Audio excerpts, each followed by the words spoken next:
Hello there, my very good friends, on this wrestling news video. I can't believe I'm about to say this, but there's been another walkout involving AEW vaguely. And also we've got an update on Kamille's status within the promotion as well. I'm Andy, this is the news. Not often we do one of these suckers so soon after Raw ups and downs, but what a wild couple of days we've had in the pro wrestling landscape when it comes to people walking out on shows. Recently we have covered in depth on the channel Nixon Newell and Miranda Alize and their situation with AEW, and they were going to be extras on Collision, and they left the show, and all the various complications that have come with that. Well, now we have an AEW wrestler who's walked out in another company. It's like the inverse of that situation, and it's flipping wild is what it is, especially when you consider who the geezer is involved. It's Andrade. Of course it's Andrade. Probably one of the first names that came to mind when you hear these things going on. He has been the subject of many is controversy the right word? Complication, let's call it that, as of late, and this is the latest one, because according to Dave Meltzer on Wrestling Observer Radio and Brian Alvarez, Andrade was on a show. He was at a show for the Crash Lucha Libre promotion in Mexico on the 7th of November. He was there, he was signing autographs, he was doing a meet and greet, all of that stuff, and then he left. He walked out on the show. Word is that he was unhappy about something, but we don't know what it is as of yet. So, not a happy guy, and he chose to leave the show. Now, for those of you who are immediately going, non-compete clause, of course he wasn't on the show. Well, the non-compete is not valid outside of the US, apparently. According to Dave, he is free to work outside of the USA. He mentioned Mexico City and Guadalajara, in particular, in Mexico. But that wouldn't have been a factor here, because he can do it, basically. But he walked out. He wasn't on the show because he chose to leave. Now, he is actually, Andrade, the Crash's heavyweight champion. He won that belt in October. So not only was the Crash walked out on by a wrestler, they were walked out on by their bloody world champion, who happens to be an AEW guy. So it's a whole new kettle of fish. If you've not been following the Andrade situation, he was let go by WWE a number of weeks ago. And there were reports of wellness policy violations, disciplinary issues. It was all very, I don't want to say cloak and dagger because these terms were used, wellness policy and stuff like that, but kind of murky, pardon me. And Andrade actually got on Twitter and popped off at Dave Meltzer for some of his reporting on the matter. So you can probably expect more of that again, maybe later on today, who knows. And since then, it has emerged that he has like a 1-year non-compete clause, right? So he's already re-debuted on AEW television. The assumption was that he didn't have a non-compete when he re-debuted for AEW. And then it turned out he did, and that's why he's not been on AEW television since. So Andrade is he joined the Don Callis family because he's a wrestler that exists in 2025. Of course, he's a member of the Don Callis family, and then there was nothing. He vanished. People were like, what's going on? 1-year non-compete.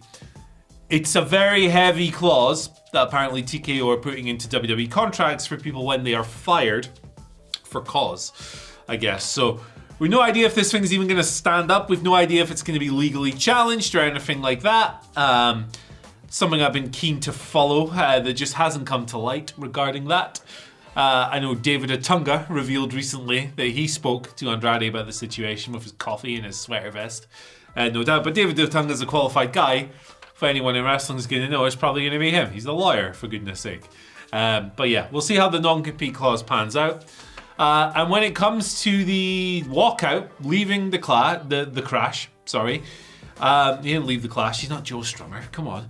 I'm going to say the exact same thing I said when we initially covered Miranda Alize and Nixon Newell. I'm going to wait to hear Andrade's side of the story before deciding on a stance or anything like that, because I think it's the fair thing to do. Now, look, Andrade has been the subject of a lot of interesting situations lately, and I can understand if people will immediately go, he's done this, it's not worth it, blah, blah, blah, blah, all of that stuff. I get it. I totally get it. I think you're very fair to hold that viewpoint.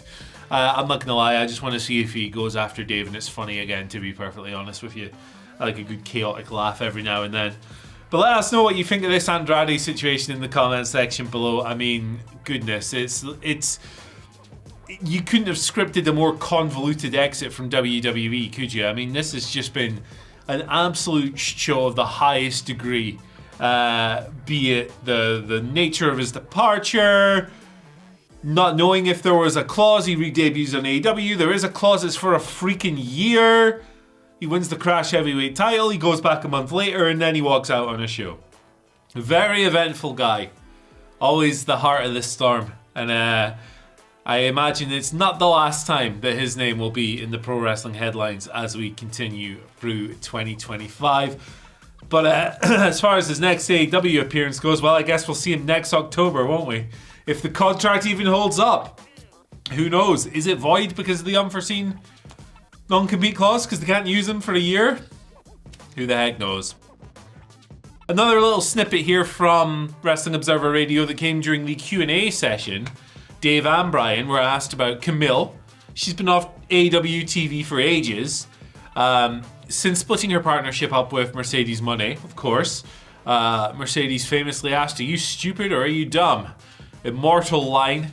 And then a couple of weeks later, Kamille was gone. We've not seen her since. She was filming American Gladiators, which will take up a certain amount of time, but that has since concluded those obligations, and she has not been back in AEW. So a listener asked, "Hello, Dave and Brian. What's the crack? When's she coming back?" That rhymed. I didn't mean that at all. Brian answered straight away, "I would not expect her back." Dave then replied saying, "I don't expect her back at all.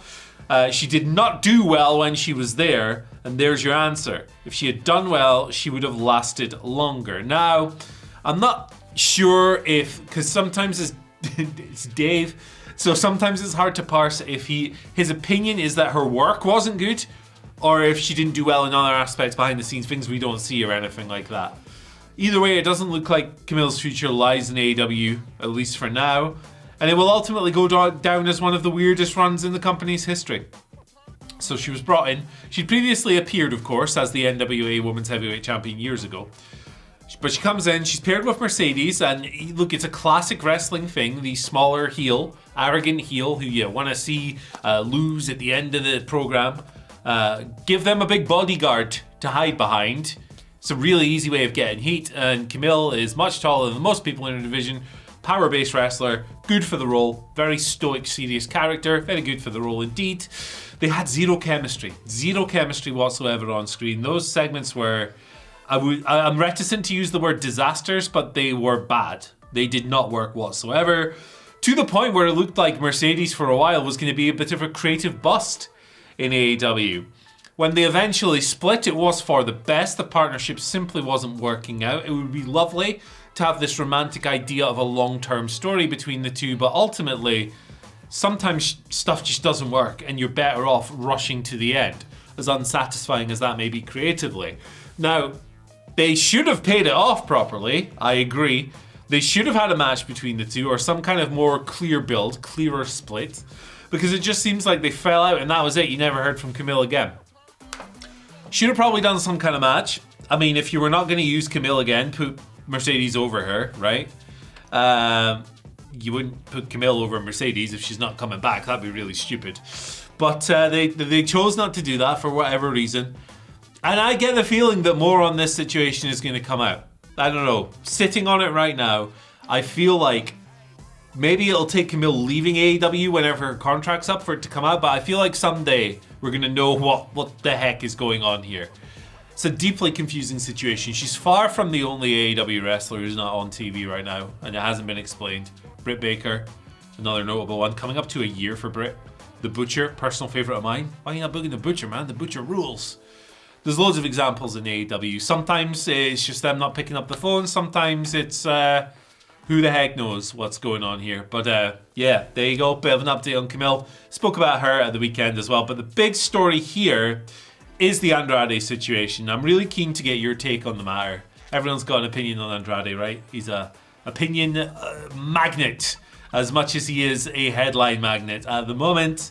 I'm sure we will learn more about him and his status in the future. What an eventful few years it's been for him, from leaving WWE to going to AEW to reportedly trying to get himself fired by starting a fight with Sammy Guevara to eventually leaving reportedly on good terms to going back to AEW to WWE, to leaving WWE this year to going back to AEW. I'm losing track.